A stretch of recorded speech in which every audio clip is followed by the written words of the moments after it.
बोलो श्री कृष्ण कन्हैया लाल की, सतगुरु महाराज की, श्री प्राणनाथ प्यारे की, महारानी बाईजुराज की, तीनों पुरी धाम की, समस्त सुंदर साथ की।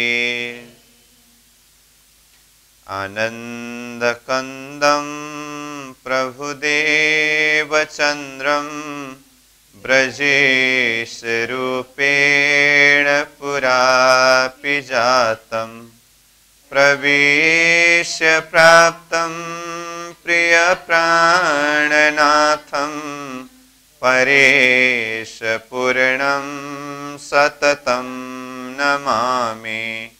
ब्रह्म प्रियाय जागरणाय जातः सर्वस्वपाता भवसिन्धुत्राता विज्ञानदाता निजधर्मधाता दिनैकबन्धो शरणं प्रपद्ये दिनैकबन्धो शरणं प्रपद्ये। बोलो श्री प्राणनाथ प्यारे की प्रणाम। उपस्थित संपूर्ण सुंदर साह जी, साधक एवं साधिकाएं, विराट प्रशिक्षण शिविर सत्र का आज हम 75वां दिवस के इस पावन बैठक में उपस्थित हुए हैं। सर्वप्रथम आप सभी को सप्रेम प्रणाम एवं स्वागत करते हुए हम आज का कक्षा सत्र विषय वस्तु को आगे बढ़ाने जा रहे हैं। कल हमने आदिनारायण का सूक्ष्म शरीर मोह तत्व के विषय में अध्ययन किया। तो मोह तत्व से परे इच्छा शक्ति, जो सूक्ष्म शरीर से परे कारण शरीर है, आदिनारायण का चित्त अंतस्करण है और जिसका सुषुप्ति अवस्था है, तो इच्छा शक्ति से विषय वस्तु को आज हम प्रारंभ कर रहे हैं। तो यहाँ नक्शा से देखेंगे तो जैसे 14 लोक को पार करके अष्टावरण ज्योति स्वरूप गायत्री, ये स्थूल शरीर का वर्णन हुआ। फिर ये मोह तत्व सूक्ष्म शरीर का वर्णन हुआ, जिस विषय में हमने कल अध्ययन किया। तो आज ये मोह तत्व से परे इच्छा शक्ति, जो कारण शरीर है और सुषुप्ति अवस्था है, आदिनारायण का चित्त अंतस्करण है और जिसका नाम इच्छा शक्ति है। ये इच्छा शक्ति के संदर्भ में ये विराट का तीसरा अंत समष्टि है। जैसे अष्टावरण प्रथम समष्टि, उसके पश्चात मोह तत्व दूसरे समष्टि। अब ये 14 लोक अष्टावरण ज्योति स्वरूप गायत्री सहित मोह तत्व, यानी कि स्थूल और सूक्ष्म दोनों रूप आकर के ये कारण शरीर इच्छा शक्ति में लीन होते हैं अथवा मिलते हैं।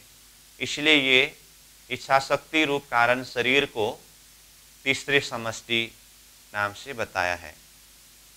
और ये जो इच्छा शक्ति है, इसको 7 शून्य नाम से भी जाना जाता है। तो यहाँ पर आप नक्शा में भी देखेंगे तो यहाँ 7 शून्य का रूप दिखाई दे रहा है। और ये इच्छा शक्ति 7 शून्य का अपना मूल वास्तविक रूप अव्याकृत का ये कारण यहाँ अखंड 7 शून्य में है। तो अव्याकृत और नारायण के बीच में जो संबंध है, ये तो हम पहले से ही बात करते आ रहे हैं।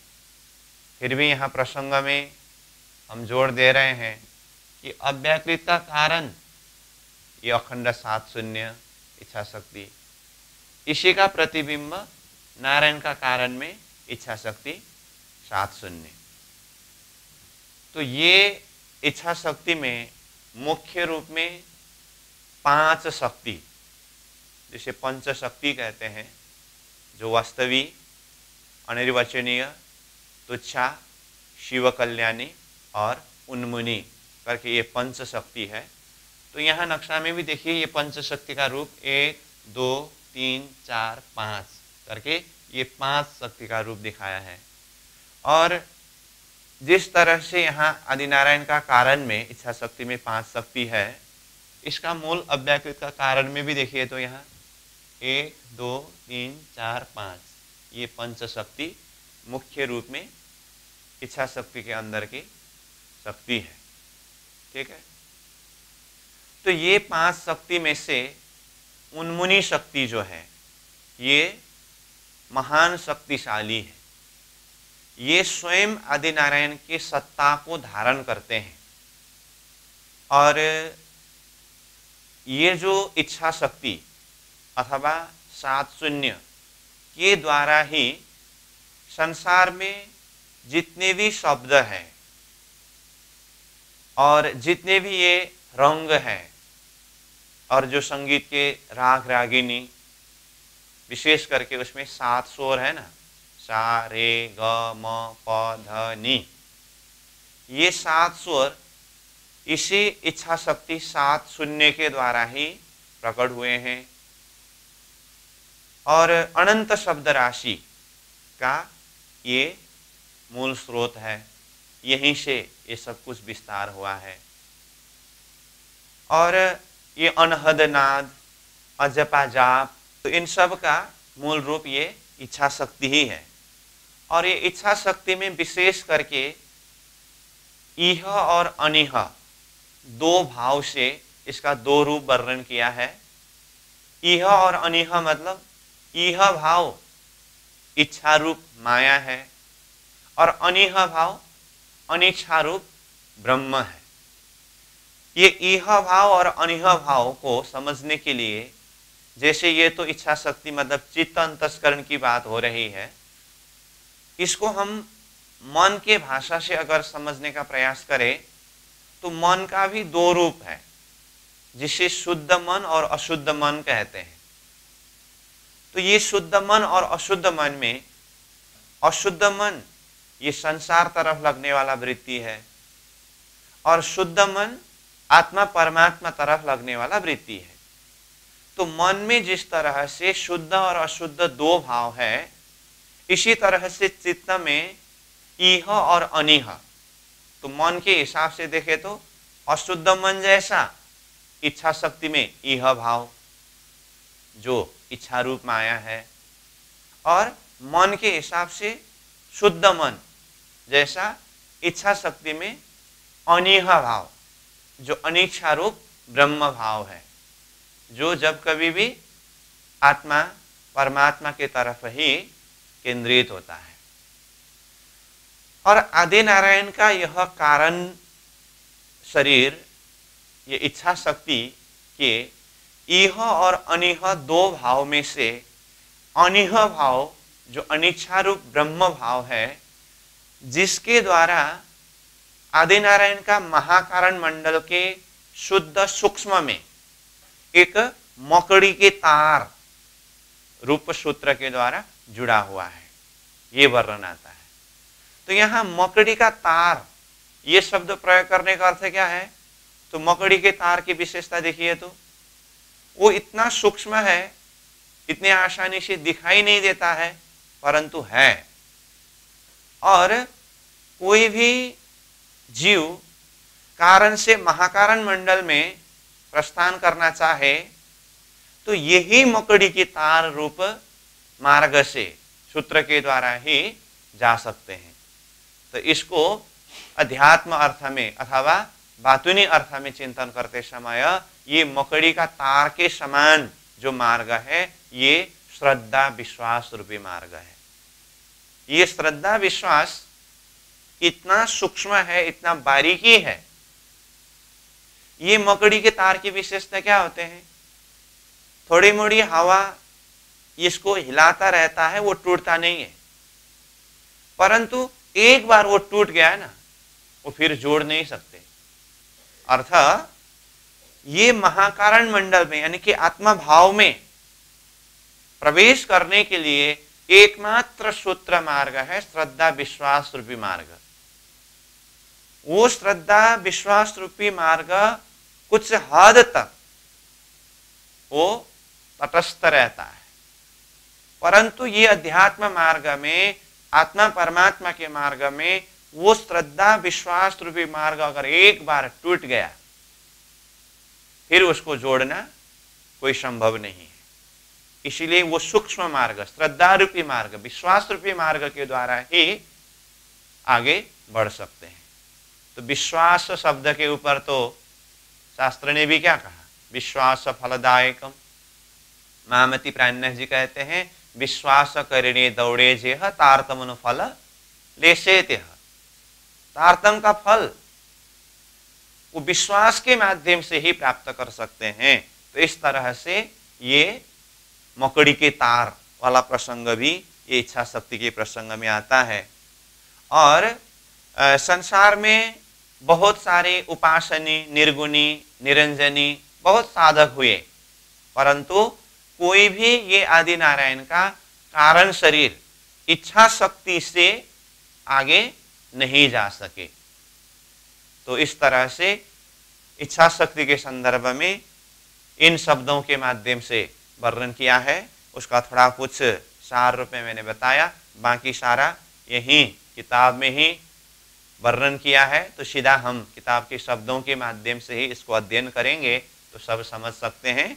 इसीलिए ये थोड़ा कुछ सूत्र रूप में, सार रूप में एक दो पॉइंट मैंने बताया, यही बात अब हम किताब से अध्ययन करेंगे। और कुछ नई बात यहाँ पर आया तो उसी में हम चर्चा करेंगे। तो इसलिए अब किताब में देखिए, नक्शा में तो देख लिया कि आदि नारायण का कारण शरीर है, जो अव्याकृत का कारण का प्रतिबिंब रूप है, और इसमें कहा 7 शून्य है, पंचशक्ति है, और इन विषयों के ऊपर जो भी है अब हम सीधा यहाँ से देखेंगे। तो किताब में पेज नंबर 79 ऊपर से देखिए, षष्ठ तरंग करके कहा है, 7 शून्य इच्छा शक्ति, आदि नारायण का कारण शरीर इच्छा शक्ति 7 शून्य, तीसरी अंत समष्टि कहा।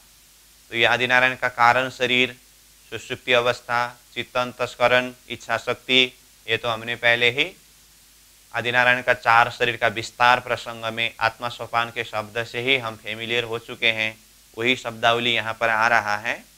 और इसमें तीसरी अंत समष्टि शब्द जो आया है, इस विषय में भी हम समझ गए हैं कि अष्टावरण पहला समष्टि है, मोहतत्व दूसरा समष्टि है। अब ये स्थूल सूक्ष्म सारा ये कारण शरीर में आकर के लीन होते हैं, इसलिए ये तीसरी समष्टि है। आगे देखिए, पूर्व कथित सूक्ष्म शरीर मोहतत्व से परे यानी ऊपर आदि पुरुष क्षर पुरुष का कारण शरीर है, जो इच्छा शक्ति 7 शून्य के नाम से प्रसिद्ध है। इस कारण शरीर में 7 महाशून्य प्रतिबिंबित है।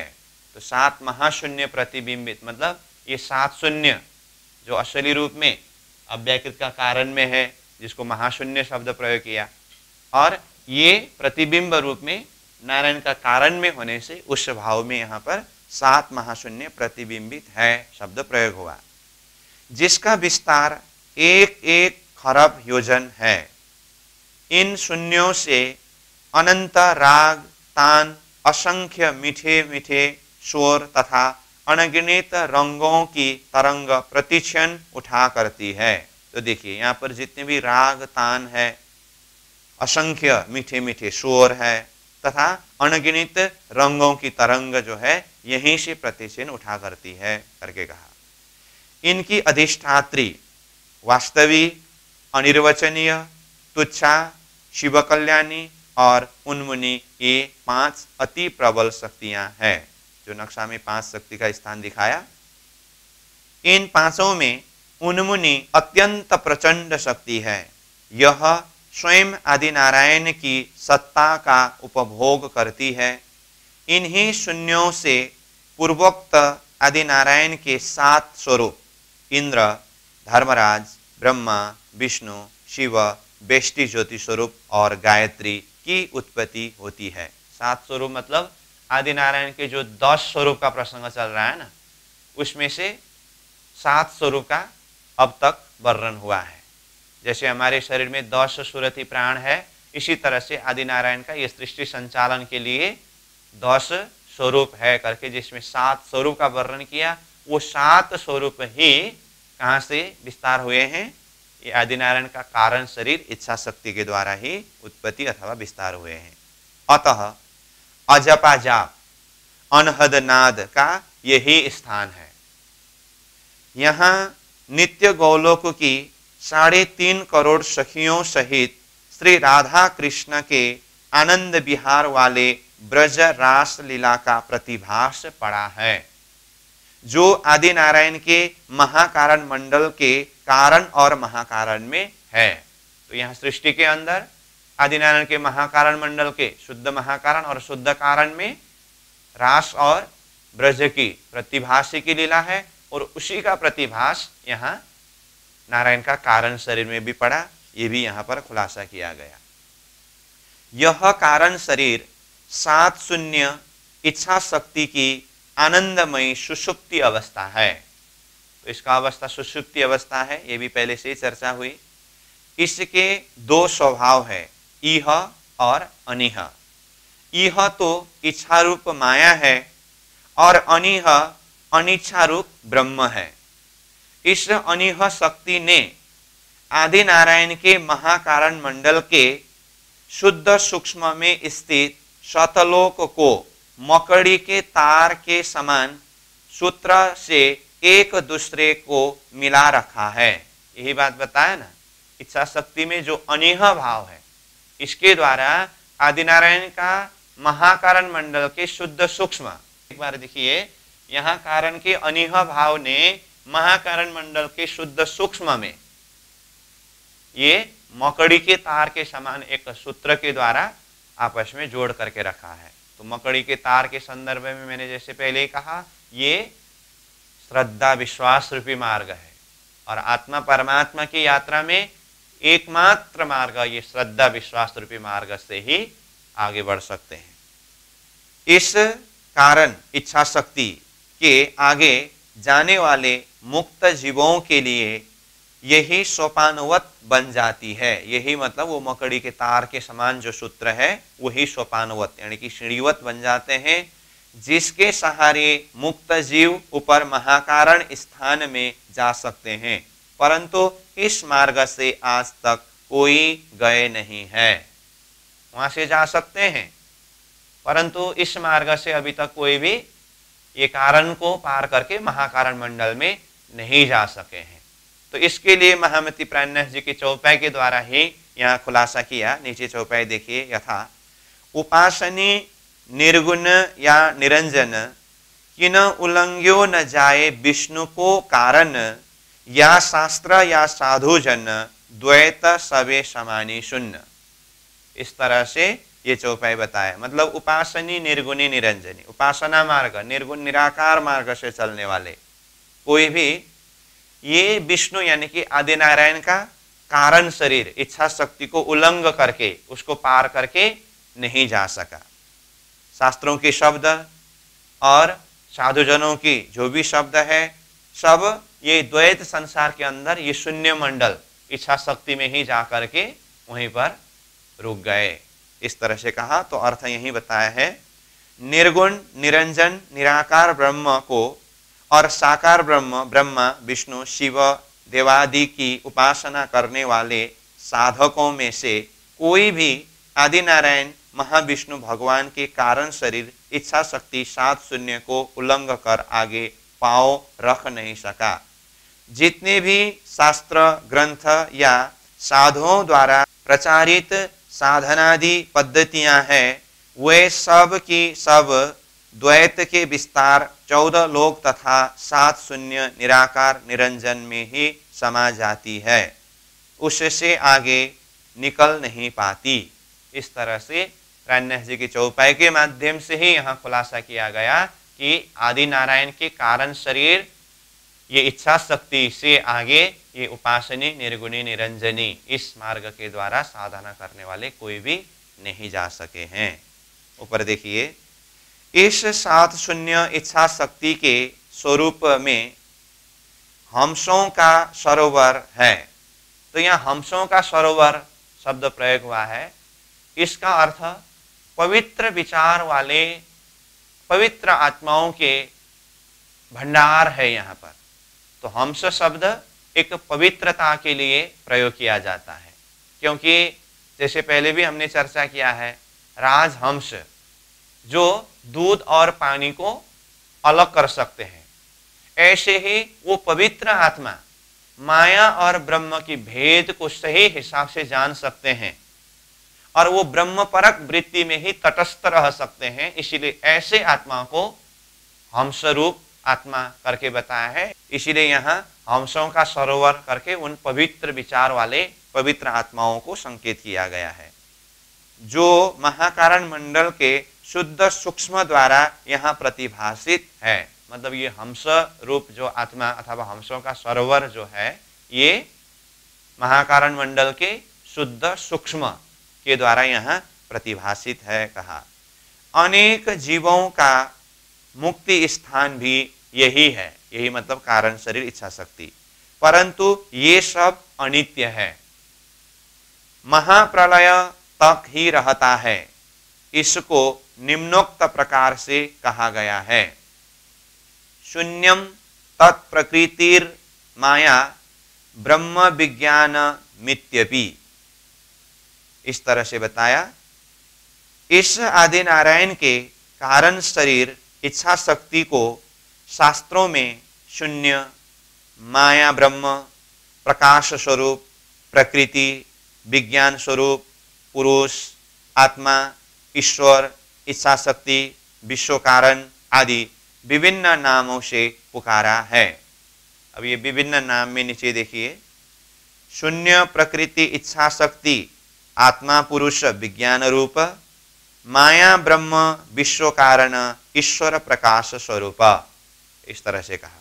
फिर ऊपर, इससे परे यानी कि ऊपर क्षर पुरुष आदि नारायण का जो महाकारण शरीर स्वरूप है, वह अन्य सब से अति महत्वपूर्ण है। इस तरह से ये कारण शरीर यानी कि इच्छा शक्ति का प्रसंग पूरा हुआ। ठीक है, अब इसके साथ में आगे बढ़ते हैं हम। तो इच्छा शक्ति कारण शरीर से परे अथवा ऊपर आदि नारायण का महाकारण शरीर है। तो यहां देखिए, आदि नारायण का महाकारण शरीर, जो कारण शरीर इच्छा शक्ति से ऊपर, ये महाकारण शरीर है। अब इसको अंतस्करण के हिसाब से देखें तो ये क्या है, अहम अंतस्करण है। नाम में नारायण है, शरीर में महाकारण है और इसका अवस्था तुर्य अवस्था है। ठीक है, ये महाकारण मंडल में जितने भी लीला अथवा जितने भी स्थान है, इसका मूल स्थान अथवा मूल रूप कहाँ है, ये अव्याकृत में महाकारण मंडल में है। तो ये अव्याकृत का महाकारण हुआ। तो महाकारण में शुद्ध स्थूल, शुद्ध सूक्ष्म, शुद्ध कारण और शुद्ध महाकारण करके 4 स्थान और वहां की 4 लीला वर्णन है। तो उसी का प्रतिबिंब रूप यहाँ आदिनारायण के महाकारण में भी 4 स्थान और 4 प्रकार की लीला है। तो पहले हमें ये समझना होगा। तो अब उसमें यहाँ ऊपर अव्याकृत में महाकारण मंडल में ही 4 स्थान दिखाया है, लेकिन ये नारायण का महाकारण मंडल में महाकारण में 3 ही स्थान है और चौथा स्थान अथवा चौथा शक्ति जो है वो ये कारण के अंदर ही मिश्रित है। इसलिए इसको आप अच्छी तरह से समझने का प्रयास करिए। इसका कारण ये है, जैसे मैं ऊपर शुद्ध महाकारण से बताता हूँ, पहले जो बात हमने पहले भी चर्चा किया है, परंतु अब ये महाकारण मंडल के प्रसंग में प्रवेश कर रहे हैं, तो पहले ये बात मैं बता रहा हूँ। जैसे अव्याकृत का महाकारण मंडल में शुद्ध महाकारण है और नारायण का महाकारण मंडल में शुद्ध महाकारण है। तो अव्याकृत के महाकारण के शुद्ध महाकारण में जो प्रतिबिंब रास है, उसी का प्रतिभास नारायण के महाकारण में शुद्ध महाकारण में पड़ा। और यहाँ मतलब अव्याकृत में ये शुद्ध कारण में जो प्रतिबिंब ब्रज है, उसका प्रतिभास नारायण के महाकारण में, शुद्ध कारण में प्रतिभाषिकी ब्रज है। ठीक है। और अव्याकृत के महाकारण का शुद्ध सूक्ष्म में पुरुष लीला चारदीप है। इसी का प्रतिबिंब यहाँ नारायण के महाकारण के शुद्ध सूक्ष्म में पुरुष लीला चारदीप का ही वर्णन है। अब अव्याकृत के महाकारण मंडल के शुद्ध स्थूल में सुमंगला शक्ति है। अब ये सुमंगला शक्ति अव्याकृत के महाकारण मंडल में तो चौथा स्थान है ना, तो उस हिसाब से यहाँ नारायण का महाकारण मंडल में भी चौथा स्थान महाकारण एरिया में ही होना चाहिए था। लेकिन शक्ति के हिसाब से, कार्य के हिसाब से यहाँ अंतर होने से यहाँ वास्तव में क्या हुआ, ये महाकारण मंडल के शुद्ध स्थूल में जो सुमंगला शक्ति है, ये सुमंगला शक्ति ही यहाँ नारायण के अंदर आते समय इच्छा शक्ति में जो पंच शक्ति है ना, 5 शक्ति के विषय में इच्छा शक्ति में अभी अभी हम वर्णन कर रहे थे, वो 5 शक्ति में से उन्मुनी शक्ति, जिस शक्ति के लिए ये प्रचंड शक्ति करके कहा, और जो उन्मुनी शक्ति स्वयं आदि नारायण की सत्ता को धारण करते हैं करके उन्मुनी शक्ति की विशेषता को बताया।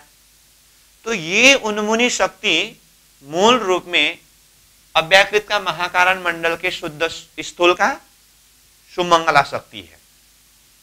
तो वो सुमंगला शक्ति ही प्रतिबिंबित रूप में उन्मुनी शक्ति के रूप में आए, और उन्मुनी शक्ति का स्थान कारण शरीर इच्छा शक्ति में है। इसीलिए ये उन्मुनी शक्ति के कारण शुद्ध स्थूल का शक्ति ये कारण में ही मिश्रित होने के कारण महाकारण मंडल में वर्णन तो 4 स्थान का ही है, 4 शक्ति का ही है। ठीक है। परंतु यह नक्शा से दिखाते समय महाकारण मंडल में 3 स्थान ही दिखाया। कौन कौन सा? शुद्ध महाकारण, शुद्ध कारण और शुद्ध सूक्ष्म। तो शुद्ध स्थूल स्थान में उन्मुनी शक्ति जो अव्याकृत का महाकारण मंडल के शुद्ध स्थूल में सुमंगला शक्ति का प्रेरक शक्ति अथवा प्रतिबिंब रूप होने से ये शुद्ध स्थूल ये नारायण का कारण शरीर के अंदर ही समझना होता है। ठीक है। इस दृष्टिकोण से देखें तो देखिए, शुद्ध स्थूल, शुद्ध सूक्ष्म, शुद्ध कारण और शुद्ध महाकारण, इस तरह समझना होगा महाकारण मंडल की 4 भाग। और ऊपर अव्याकृत के महाकारण में तो 4 स्थान स्पष्ट रूप में है ही। ठीक। तो नारायण का महाकारण कहते ही ये 4 स्थान और अलग अलग 4 लीला है। अब ये नारायण के महाकारण मंडल को चौथी अंत समष्टि बताया है। क्यों?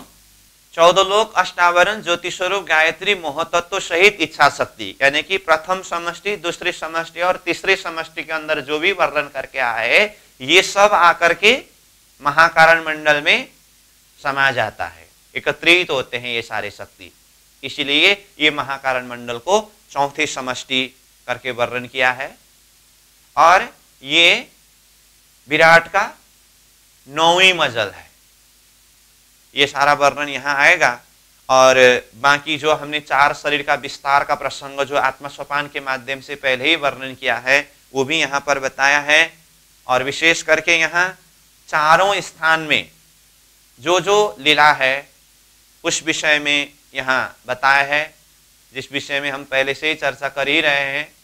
शुद्ध स्थूल में वो उन्मुनी शक्ति का स्थान है, शुद्ध सूक्ष्म में पुरुष लीला 4 दीप की प्रतिबिंब लीला है, और शुद्ध कारण में प्रतिभाषिकी ब्रज और शुद्ध महाकारण में प्रतिभाषिकी रास करके, इसको भी हम सीधा किताब से ही अध्ययन कर सकते हैं। और यहाँ पर विशेष करके नक्शा में यहाँ देखिए, यहाँ जो नक्शा दिखाया है ये आदि नारायण का 4 व्यूह। 4 व्यूह मतलब नीचे पाताल में शेष नारायण का वर्णन करते समय आया था ना, आदि नारायण का संकर्षण व्यूह का स्वरूप शेष नारायण करके। तो ये यहाँ 4 व्यूह है, जो 4 अंतस्करण के रूप में ही वो 4 व्यूह को मानते हैं, जो वासुदेव, संकर्षण, प्रद्युम्न और अनिरुद्ध करके यहाँ पर नाम भी लिखा है, बताया है। तो ये अंतस्करण रूप से चिंतन कर सकते हैं। और बाकी ये आदि नारायण क्षर पुरुष के शक्ति और उसके महत्व के प्रसंग में यहाँ किताब में ही प्राणनाथ जी की चौपाई और कुछ शास्त्रों के जो प्रमाण उसको भी यहाँ प्रस्तुत करके वर्णन किया है। तो ये सारे प्रसंग कंसेप्ट क्लियर ही है और बाकी किताब से वर्णन किया ही है, इसलिए हम ये महाकारण मंडल को भी सीधा किताब से ही अध्ययन करेंगे। ठीक है, तो अब ये महाकारण मंडल पेज नंबर 82 यानी कि 82 से शुरू हो रहा है। तो देखिए ऊपर सप्तम तरंग करके कहा, आदि नारायण का महाकारण स्वरूप, क्षर पुरुष आदि नारायण का महाकारण, चौथी अंत समष्टि, 9वां मजल। तो ये मृत्युलोक से ये महाकारण मंडल तक आते समय 9 मजल पार हुआ। क्षर पुरुष आदि नारायण के 4 शरीर करके बताया है, जो हमने पहले ही आत्मसोपान के माध्यम से और सृष्टि विस्तार का प्रसंग में अध्ययन कर चुके हैं। फिर भी देखिएगा, शरीर महाकारण, कारण सूक्ष्म स्थूल, मूल नाम नारायण, इच्छा शक्ति महतत्व अहंकार, अवस्था तुरीय सुषुप्ति स्वप्न जागृत, अंतस्करण अहम चित्त बुद्धि मन। अतः चाक्षुषः स्वप्नचारी च सप्तः सप्तात् परश्चय भेदाश्चैतस्य चत्वारस्तेभ्यस्तुयम् महत्तरम। इस तरह से कहा। तो इसका भावार्थ सीधा व्याख्या में है, आदि पुरुष आदि नारायण की 4 अवस्थाएं 4 स्वरूपों में उपरोक्त प्रकार से विभक्त है। जैसे जागृत स्थूल अवस्था, मतलब वो स्थूल ब्रैकेट में रखा है, अवस्था के हिसाब से जागृत अवस्था है, लेकिन वो शरीर में स्थूल शरीर है ना। विराट अष्टावरण सहित तथा ज्योति स्वरूप, मतलब विराट कहने से 14 लोक ब्रह्मांड और अष्टावरण सहित ज्योति स्वरूप। और यहाँ गायत्री का नाम नहीं आया है, वो ज्योति स्वरूप का ही निर्मल चेतन स्थान में गायत्री होने से उसी के अंदर समझना पड़ेगा। कहने का अर्थ ये स्थूल शरीर के अंतर्गत अथवा जागृत अवस्था में 14 लोक अष्टावरण ज्योति स्वरूप गायत्री की बात है ये। और आगे स्वप्न अवस्था यानी कि सूक्ष्म शरीर में मोहतत्व निराकार निरंजन, सुषुप्ति अवस्था अथवा कारण शरीर में इच्छा शक्ति 7 शून्य, और इन तीनों शरीर अवस्थाओं से परे यह तुर्य महाकारण स्वरूप है, जो अत्यंत ही महत्वपूर्ण है। भूरलोक मृत्युलोक से यह 9वीं भूमिका है। इसमें मूल अव्याकृत के महाकारण का प्रतिबिंब भी विपरीत गुण युक्त पड़ा है। वही बताया ना, मूल अव्याकृत के महाकारण मंडल के जितने भी लीला है उसका प्रतिबिंब विपरीत गुण युक्त, मतलब वो सच्चिदानंदमय है, ये असत जड़ दुखमय है। इस अर्थ में ये विपरीत गुण युक्त पड़ा है करके कहा। अर्थात मूल अव्याकृत की 4 लीलाओं नित्य वृंदावन रास जो शुद्ध महाकारण में है, ब्रज जो शुद्ध कारण में है, पुरुष लीला 4 दीप जो शुद्ध सूक्ष्म में है, और सुमंगला शक्ति जो शुद्ध स्थूल में है ना। तो ये 4 का नाम आया का इसमें यथाक्रम प्रतिभास है। यथाक्रम मतलब ऊपर अव्याकृत के महाकारण मंडल में जैसा है, जैसा का तैसा ही यहाँ नारायण के महाकारण मंडल में प्रतिभास पड़ा है। तो अब नीचे बताया है चौपाई के द्वारा, ये जोत पकड़ी ना रहे चली इंड फोड़ शून्य निराकार, सदाशिव महाविष्णु निरंजन शव प्रकृति को कियो निर्वार। उनके यानी सतगुरु के तारतम ज्ञान की ज्योति को पकड़ा नहीं जा सकता। वह तो शून्य निराकार सूक्ष्म पाद शरीर तथा इस ब्रह्मांड को फोड़कर आगे चली गई है। इस ज्ञान की ज्योति ने ब्रह्मा विष्णु और शिवादि तथा निरंजन निराकार 5वीं क्षर समष्टि और मूल प्रकृति का स्पष्टीकरण कर दिया है। मतलब ये सब को पार करके ऊपर अव्याकृत के महाकारण मंडल की जो लीला प्रसंगों को यहाँ बताया ना, तो उसके लिए ये अव्याकृत के महाकारण मंडल तक किस तरह से समझ सके अथवा पहुंचे, तो उसके लिए कहा ये तारतम्य के प्रकाश के द्वारा शून्य निराकार निरंजन को भी पार करके वहां तक पहुंच करके इस रहस्य को खुलासा किया। ये भाव को बताने के लिए यहाँ ये चौपाई प्रस्तुत किया। फिर देखिए, महाविष्णु आदि नारायण का यह महाकारण मंडल यद्यपि एक ही है, तथापि लीला भेद से इसे 4 भागों में, मतलब शुद्ध स्थूल, शुद्ध सूक्ष्म, शुद्ध कारण तथा शुद्ध महाकारण कल्पित कर इन लीलाओं को समझाया गया है। अतः प्रथम भाग शुद्ध स्थूल में मूल अव्याकृत के स्थूल की कार्य दक्षा सुमंगला शक्ति की प्रेरक शक्ति है। तो यहाँ पर प्रेरक शक्ति ही शब्द प्रयोग किया है। वो प्रेरक शक्ति का नाम उन्मुनी शक्ति है। इसलिए आप अपनी जानकारी के लिए यहाँ सुमंगला शक्ति के प्रेरक शक्ति जहाँ पर लिखा है वहाँ उन्मुनी शक्ति करके नोट करके रख सकते हैं। तो ये उन्मुनी शक्ति नारायण का कारण शरीर में ही है। इस अर्थ में वो महाकारण मंडल के शुद्ध स्थूल को कारण में ही लिया है। ठीक, जिसकी प्रेरणा, जिसकी मतलब वो उन्मुनी शक्ति की प्रेरणा द्वारा आदि नारायण की इच्छा उत्पन्न हुई और 4 व्यूह का स्थान है। मतलब वो शुद्ध स्थूल में 4 व्यूह का भी स्थान बताया। तो ये भी देखिए, वैसे उन्मुनी शक्ति की विशेषता के हिसाब से मैंने यहाँ कारण में ही शुद्ध स्थूल को समझना पड़ेगा करके कहा, परंतु स्वतंत्र हिसाब से महाकारण मंडल में ही 4 स्थान को अगर समझना हो तो ये 4 व्यूह का जो स्थान है ना, इसको शुद्ध स्थूल में लिया है। इस हिसाब से देखेंगे तो फिर महाकारण मंडल में ही ये 4 व्यूहों का स्थान जहां है, ये शुद्ध स्थूल और ये शुद्ध सूक्ष्म, शुद्ध कारण और शुद्ध महाकारण करके महाकारण मंडल में ही 4 स्थान भी देख सकते हैं। ठीक, अब 4 व्यूह के संदर्भ में नीचे देखिए, वासुदेव संकर्षण प्रद्युम्न पुरुष स्वयं अनिरुद्ध इति ब्रह्मण मूर्ति व्यूहो भिधीयते।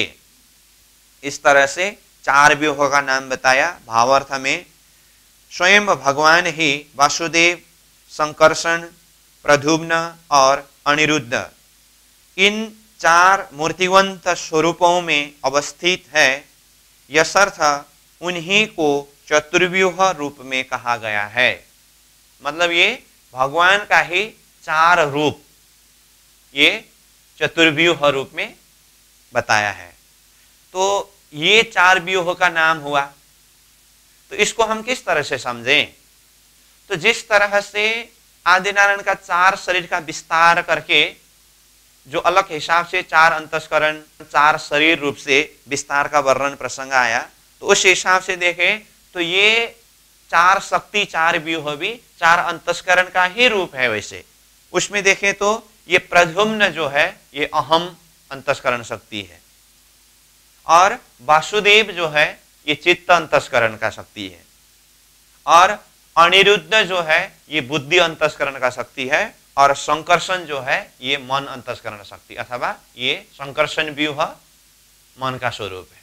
तो इस तरह से ये 4 व्यूह को भी समझ सकते हैं और यहाँ पर ये 4 व्यूह का स्थान और नाम भी बताया है। तो शुद्ध स्थूल में कुल मिलाकर के समझने के लिए उन्मुनी शक्ति और ये 4 व्यूह का स्थान इस तरह से देखें। फिर आगे शुद्ध सूक्ष्म में मूल अव्याकृत की पुरुष लीला नित्य वैकुंठ की प्रतिभास है। यहाँ मूल अव्याकृत के 4 दीपों शतलोक, विष्णुलोक, श्वेतदीप और पुष्करदीप का तदोगत प्रतिभास पड़ा है। तो ये 4 दीप करके जो नाम आया है, यहाँ नक्शा में तो छोटा एक ही नक्शा दिखाया है, तो इसका विस्तृत रूप अव्याकृत का जो महाकारण मंडल के शुद्ध सूक्ष्म में देखिए तो यहाँ 1 2 3 4 है ना, तो ये 4 स्थान का ये नाम है। इस विषय में और खुलासा ऊपर अव्याकृत का महाकारण मंडल में ही वर्णन होता है। ठीक है, फिर आगे देखिए, इन दीपों के अध्यक्ष पुरुष यहाँ 100 करोड़ हंस रूपी आत्माओं के साथ आनंद विहार करते हैं। इन अध्यक्षों का 16 वर्षीय स्वरूप है, मतलब किशोर स्वरूप है। यहाँ के यावत पदार्थ स्फटिक वर्ण के उज्जवल है और यहाँ अनंत सूर्यों का सा प्रकाश है। यहाँ के प्रत्येक दीप में 100 करोड़ हंस रूपी सखियां अपने अपने अध्यक्षों के साथ आनंद विहार करते हैं। तो ये 100 करोड़ हंस रूप सखियां शब्द आया, तो इसके लिए मैंने पहले ही कहा पवित्र विचार वाले पवित्र आत्माओं को यहाँ हंसरूप सखियां शब्द प्रयोग किया है, वो आत्मा स्वरूप ही है। यहाँ पर धर्मदास, कबीर और सतपुरुष ये 3 स्वरूप है। तो इसके लिए नीचे दिखाया है महाविष्णु के अधीन सदाशिव, ईश्वर, गायत्री, प्रणव, ब्रह्मा, विष्णु, शेष, धर्मराज और इंद्र, ये जो 10 सूरत है, ये सदा सर्वदा हुकुम के अधीन रहकर सृष्टि कार्य में संलग्न रहते हैं। जैसे हमारे शरीरस्थ 10 प्राण वायु कार्यरत है, अतः सदाशिव के अवतार में सतपुरुष आए हैं, ईश्वर के अवतार में कबीर आए हैं तथा शेष के अवतार में धर्मदास आए हैं। कहने का अर्थ यहाँ 3 स्वरूप का नाम बताया, धर्मदास, कबीर और सतपुरुष। तो इसमें आदिनारायण के 10 स्वरूप का वर्णन किया था, तो अब तक कितने स्वरूप का वर्णन हुआ था? 10वां स्वरूप से लेकर के 4था स्वरूप तक का वर्णन हुआ था। अब बाकी 3 स्वरूप था, तो तीसरा, दूसरा और प्रथम, ये 3 स्वरूप है, ये धर्मदास, कबीर और सतपुरुष। ठीक है, तो ये 3 कौन कौन है? तो ये धर्मदास जो है ये शेष नारायण का अवतार है, और कबीर ये ईश्वर का अवतार है, और सतपुरुष सदाशिव का अवतार है।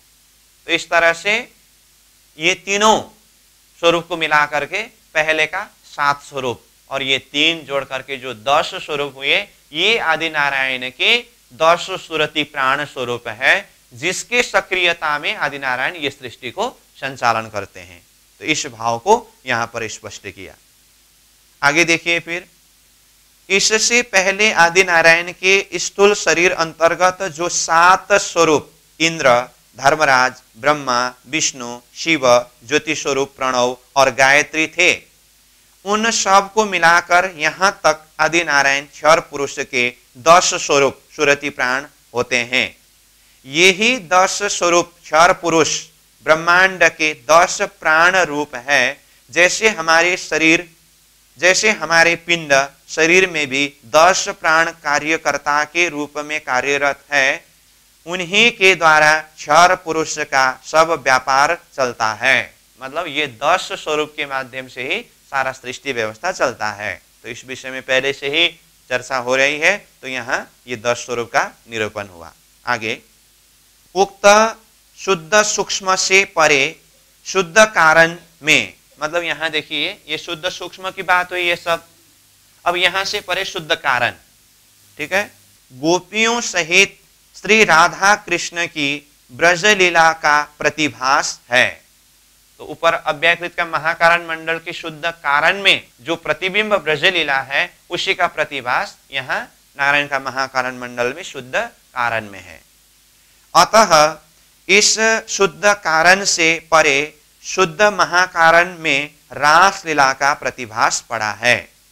इस रास लीला में हरिदास, हित हरिवंश, वेदव्यास, गौतम, रुक्मानंद, मधुसूदन, नित्यानंद, भारद्वाज आदि श्री कृष्ण के भक्त पहुंचे हैं, परंतु ये ब्रजरास लीलाएं वास्तविक नहीं है, क्योंकि ये अव्याकृत अंदर की प्रतिबिंब ब्रजरास के विपरीत गुण युक्त प्रतिभासी लीलाएं हैं।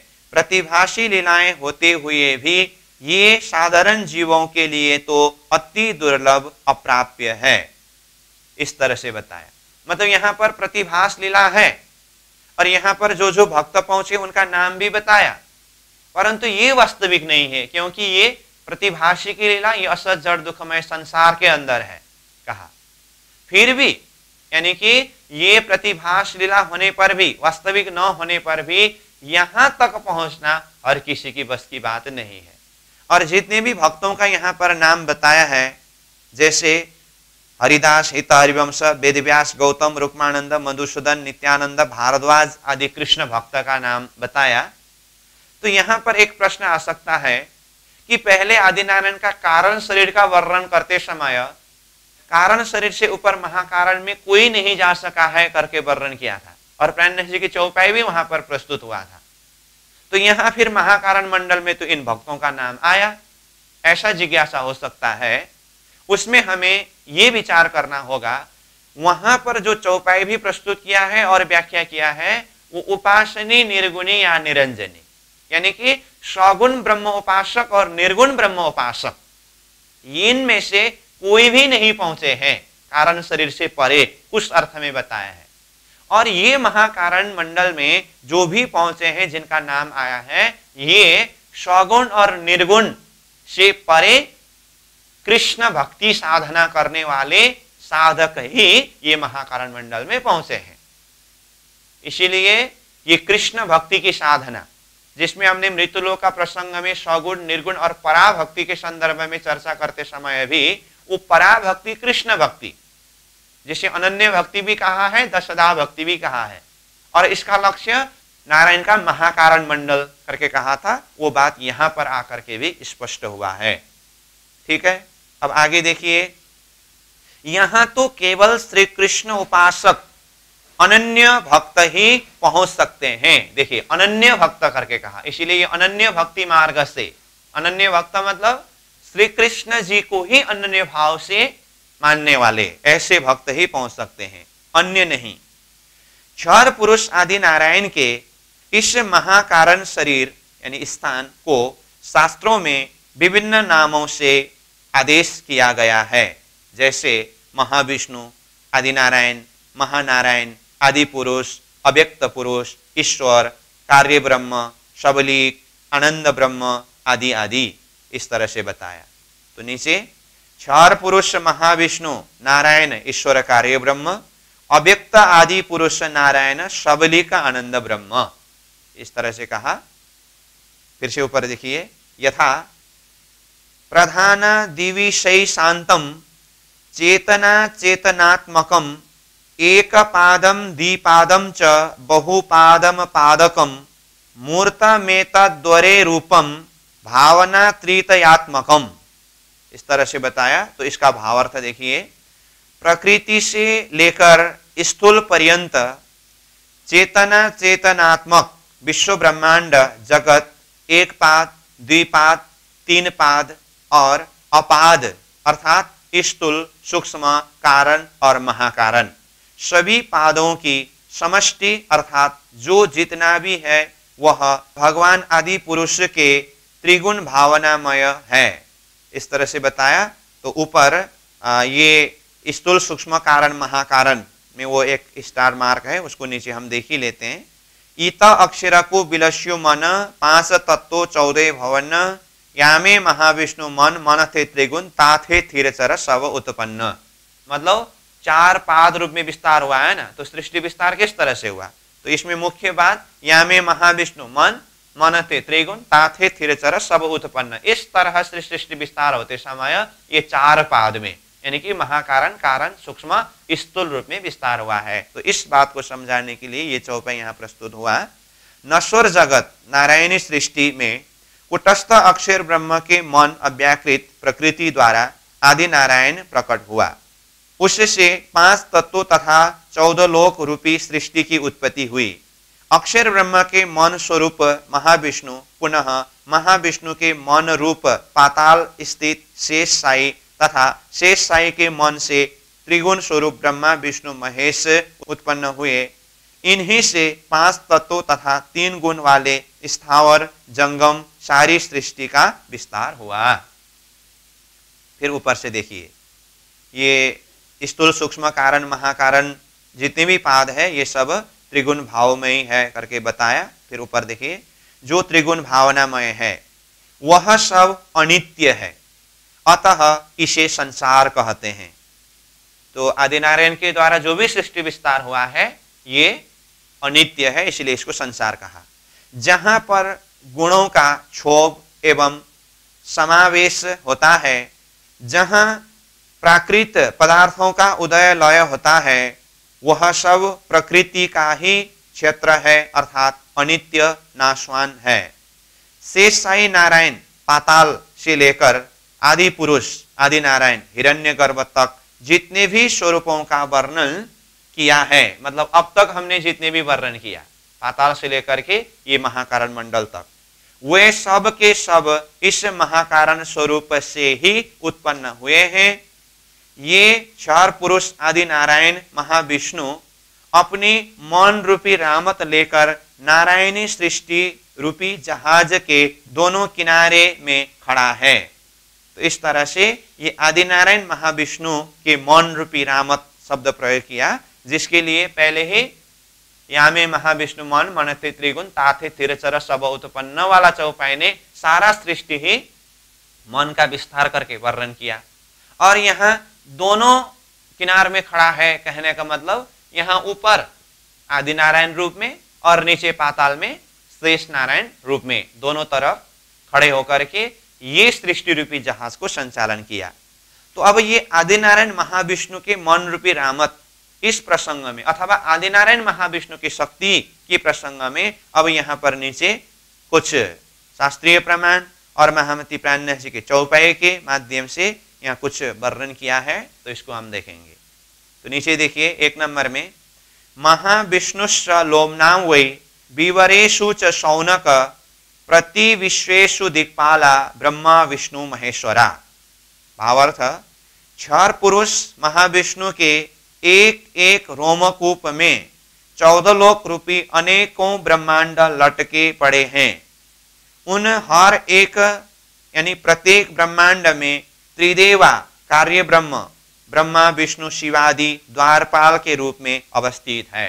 तो महाविष्णु आदि नारायण की शक्ति को देखिए, उनके एक एक रोमकूप में ऐसे अनंत ब्रह्मांड लटके हुए हैं और प्रत्येक ब्रह्मांड में ब्रह्मा विष्णु महेश है। दूसरा नंबर, महाविष्णु रेकै करोम कूपांतरे स्वनंत कोटि ब्रह्मांडानि सावरणानि भ्रमंतीति।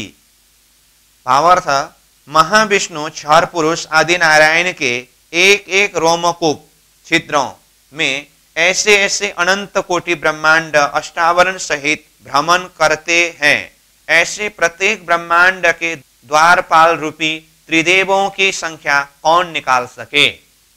इस तरह से इसमें भी महाविष्णु आदि नारायण की शक्ति की महत्व को ही बताया है। तीसरे नंबर में है महामती प्राणनाथ जी की चौपाई, तेहे तसरा से हवा लग एक फिरस्ता खड़ा इन कद ये बड़का सवन का तो पहुंचा हवा शिरहद।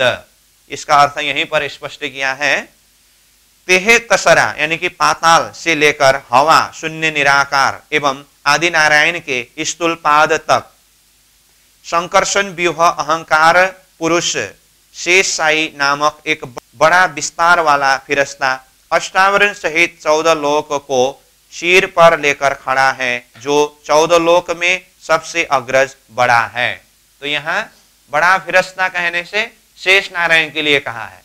अब आगे जाकर के ये शेष नारायण जो बड़ा फिरस्ता है, ये भी उनसे भी और बड़े फिरस्ता आदि नारायण, जिसके नाक के अंदर प्रवेश करके मुख से निकलने पर भी पता नहीं चलता है करके ऐसा वर्णन आता है। तो 4 नंबर में देखिए यहाँ, इन फिरस्ते के कई शीर शीर शीर कई मोह मोह मोह कई जुआन कही ये देखो इशारत फिरस्तों। इस फिरस्ते के अनेकों शीर अनेकों मुंह और एक एक मुंह में अनेकों जीवाएं कही है। यह अहंकार पुरुष संकर्षण व्यूह का वर्णन है, जैसे सहस्त्र शीर्ष पुरुष सहस्त्राक्षत सहस्त्रपाद करके इस शेष नारायण के प्रसंग में बताया है। फिर आगे 5 नंबर में, एक इनसे बड़े कहे। देखिए, तो इनसे मतलब जो शेष नारायण फिरस्ता का वर्णन हुआ उनसे भी बड़े और एक फिरस्ता है जो आदि नारायण के लिए कहा, ऐसे जाए जाकी नाक में तो भी उन्हें शुद्ध न पड़े अंदर फिर के मोह निकले। शेष नारायण रूपी फिरस्ता आदि नारायण रूपी बड़े फिरस्ता के नाक के अंदर प्रवेश करके मुख से निकलने पर भी वो आदि नारायण रूपी बड़े फिरस्ता को पता नहीं चलता है। इसका आशय क्या है? आदि नारायण फिरस्ता कितने महान है, इस महानता को समझाने के लिए ये बात यहां बताया है। अर्थ उन सहस्त्र शीर्षा पुरुष यानी कि शेष नारायण से भी बड़े दूसरे फिरस्ते हैं। अतः आदि नारायण क्षर पुरुष जिनकी नाक से अंदर जाकर घूम फिर कर शेष साई जैसे आदि नारायण के मुख से निकल आए तो भी आदि नारायण महाविष्णु को न शुद्धि होगी न खबर पड़ेगी। इसका मतलब आदि नारायण फिरस्ता कितने महान है। फिर देखिए 6 नंबर में, विष्णु मन खेल ले खड़ा पकड़ के दो पार, भली भांत भेले विष्णु के सनकादिक थंब चार। तो ये आदि नारायण ने अपनी मन रूपी रामत को किस तरह से संचालन किया है, इस बात को यहां बताया। आदि नारायण महाविष्णु अपने मन रूपी शेष साई के साथ स्वप्निक ब्रह्मांड खेल रामत लेकर विराजमान खड़े हैं। इस क्षर ब्रह्मांड रूपी जहाज के दोनों किनार, ऊपर महाविष्णु हिरण्यगर्भ और नीचे पाताल में शेष साई में ड्राइवर रूप में आदि नारायण है तो गार्ड रूप में शेष साई है। इन दोनों के साथ जहाज के रक्षार्थ हेतु वैकुंठ भगवान विष्णु व्यवस्थापक पालन करता और जहाज के चारों कोनों पर 4 सनकादिक धर्म ज्ञान के थंब रूप है जो नारायणी सृष्टि के जहाजस्थ लोगों की आदि तूफान, धूप, बारिश आदि से रक्षा करते हैं। इस तरह से सृष्टि संचालन की व्यवस्था के विषय में बात हुई। 7 नंबर में, महाविष्णु सहस्राणी महाशंभु शता नीच, नेत्रा भ्रमण में वाष्य तदक्षरम परम पदम।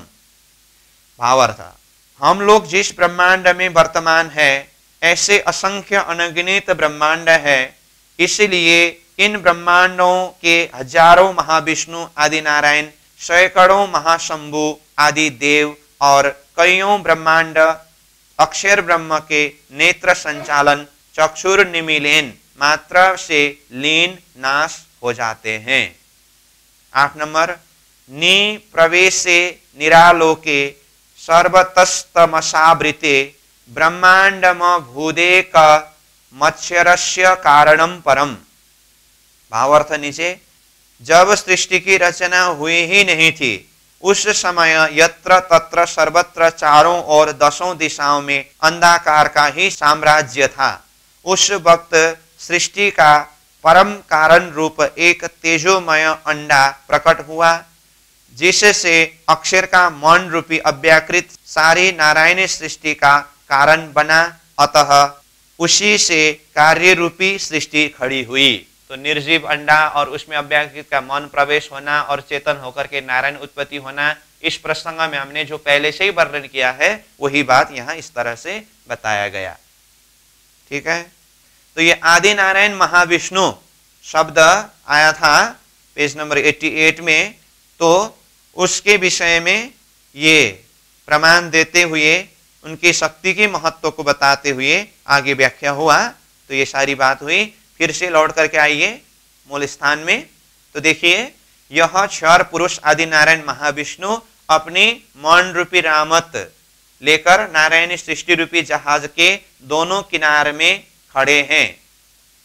इसके एक एक रोमकूप के छिद्रों में असंख्य त्रिदेवा सहित अनगिनत ब्रह्मांड लटके हुए हैं और अंत समय सभी लय हो जाते हैं। इस तरह से आदि नारायण के एक एक रोमकूप में अनंत ब्रह्मांड लटके हुए हैं और अंत में वो सब लय हो जाते हैं, यानी कि नाशवंत है। इस तरह से कहा। तो यथा यतः सर्वाणि भूतानि प्रभवन्ति युगागमे यस्मिंश्च प्रलयम यान्ति पुनरेव युगक्षये। इस तरह से बताया। तो इसको भी आगे भावार्थ देखिए। यहीं से युगारंभ में सृष्टि का विस्तार होता है। युगारंभ मतलब युग का आरंभ। तो ये प्रसंग भी हमने पहले चर्चा किया है। जब से आदि नारायण की उत्पत्ति हुई तब से युग का प्रारंभ हुआ।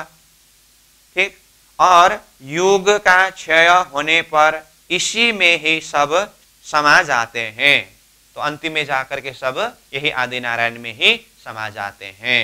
इस तरह से ये महाकारण मंडल अथवा आदिनारायण की शक्ति का परिचय हुआ।